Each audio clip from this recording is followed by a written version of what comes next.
Hey beautiful people, just wanted to jump in and do a super quick video on something that I think really affects so many people. This is when we're struggling with a particular thing, when we're struggling in a particular life area where we're wanting to create some changes, but we tend to beat up on ourselves, or we tend to feel like we're not doing enough, or we're not moving ahead quickly enough. And what actually happens is it can become like a really a vicious circle where it's like we feel like we're taking one step forward and then two steps back. And this is because generally with any area of life that we've struggled in or that we've had challenges in. Hey Simone, great to have you on. Hey Jerry, great to have you on. So in any particular area that we've generally struggled with or had challenges in, normally we've attached either consciously or unconsciously our own self-worth to that as well. Hey Rebecca, great to have you on, darling. And this can be really, really challenging. So what actually happens when we've attached our self-worth or our worthiness, so it's a deep belief that I'm not worthy until I fix this particular area, or until I hit this particular level, or until I look this particular way, or until I have my money stuff sorted. Or so we attach our worth to ourselves or to things in our life or external events or circumstances in our life very unconsciously. And so anytime that we feel that we're not hitting the mark where that should be or where we believe it should be, this will, hey Demetria, great to have you on, hey Kath, hey Evelyn, this will really impact at a huge level. And it starts to unravel us a little bit, because if we're not following through or we're not showing up, even to the slightest degree, a lot of the time then our worthiness stuff will play out. And when that's actually playing out, then we feel bad, then we feel wrong, then we feel ashamed of who we are. And we put so much pressure on ourselves to be a particular way that we feel like we can't be worthy until, and the opposite is true. You are already worthy. You are already lovable. You are already perfect, whole and complete, exactly the way that you are right now. Just as a kindergarten student is no less worthier than a year 12 student. It just, the year 12 student might know a little bit more information or might have some skills and some abilities that the kindergarten child doesn't have, but they are no less worthy. And this is often what we do to ourselves unconsciously when we've attached worthiness or the feeling of self-worth to a particular area of life. So if we've attached worthiness to our relationships, so I'm not worthy unless I'm in a loving relationship, or I'm not worthy unless this person likes me or approves of me or accepts me, we're going to come up against continual challenges because we've placed our worthiness in something external from ourselves. And so when that shifts and changes, that creates a level of uncertainty, it creates a level of fear, and then we either try and control or manipulate the outcome with that particular situation or with that particular circumstance in our life.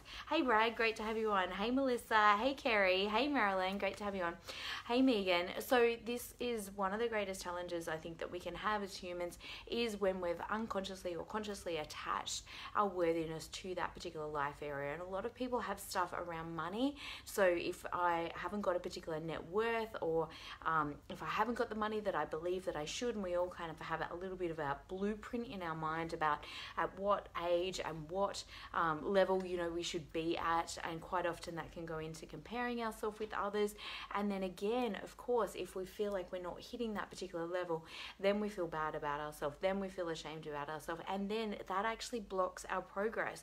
How much action do you normally take if you feel bad or you feel unworthy or you don't feel great within yourself? Hey Katrina, hey Cherie, lovely to have you on. So this is where people really do get stuck. So how to overcome this? It's really understanding at a deep core level that your worthiness is never in question. You can be a blob on the floor. It's not attached to how much you get done in a day. Is a baby less worthy of love than a full-grown adult? How much do babies do? They tend to take a lot of time. They want and they scream and they cry, but they're still worthy of love. They're still worthy as a human being. And I think think we can forget that at times. I think we get so caught up in, oh, I have to be this particular way, I have to have this particular thing. And when we do that, and when that fluctuates, or if the bank account goes up and down, guess what? Your worthiness unconsciously, you're going to beat yourself up, or that's going to be going up and down, that's going to be fluctuating. If you've attached your worthiness to relationship, then if your partner's having a bad day and doesn't seem to be validating you or accepting you or appreciating you in the way that really feels good for you, then again your worthiness is going to be up and down. And that was where I was at years and years ago, where I'd really heavily attached a lot of my worthiness to external relationships. And so I never felt certain, I never felt safe. My worthiness, my self-esteem went up and down all day, every day. I also had attached my worthiness to my body image. So if I put on weight, instantly I felt bad about myself. I wasn't able to love myself anymore. So I was so hooked into, and then we start to try and control those things, or start to try and make things be a particular way, so that because we've attached this level of worthiness to it. So I really hope that that helps to make sense of things, particularly if you've been struggling in a particular life area.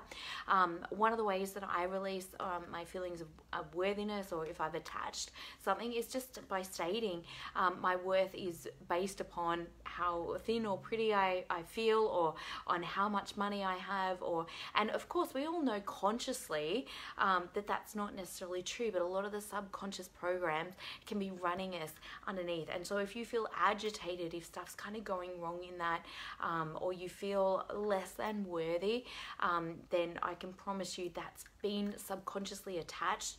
And by doing the Byron Katie work, by questioning, my worthiness is dependent on blah blah blah, on my relationship, or on my house, or on how I look, or any of those things, you can release yourself from that belief.